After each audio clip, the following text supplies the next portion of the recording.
What?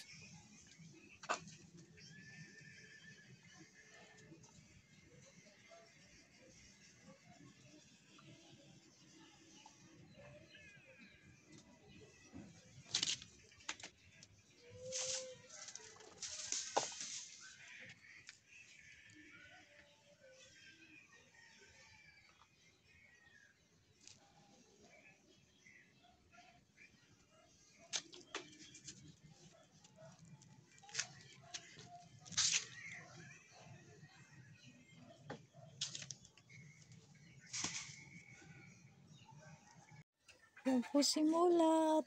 Nakahuli po siya ng daga. What? Magaling po manghuli to si Mulat ng daga. Si Mulat, patay na yan. Ganyan po siya. Naubos na po yung mga bugwit dito. Woo! Ang kulit. Ayaw tantanan yung daga.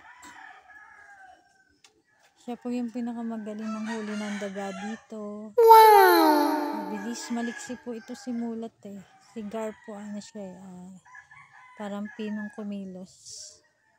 Hoy Mulat, tigilan mo na yan. Tayo baon na natin yan para hindi mangamoy. Kulit talaga eh.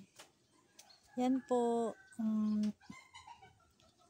Yung mga ganyang pusa po, ganyang edad, napaka-active po nila talaga. Sila po talaga yung magaling manghuli ng mga daga, mga bugwit. Kaya kung meron po kayong mga bugwit sa bahay, message na lang po ako at papadala ko po si Mulat dyan sa bahay niya. Ay nako, Mulat. Ayan po, sinare ko lang po yung kaliksihan ni Mulat. At sige po, masyado niya lang tinotorture yung bugwit. Kawawa naman. Aww. Okay po, that's all for today. Thank you po for watching. Ingat po.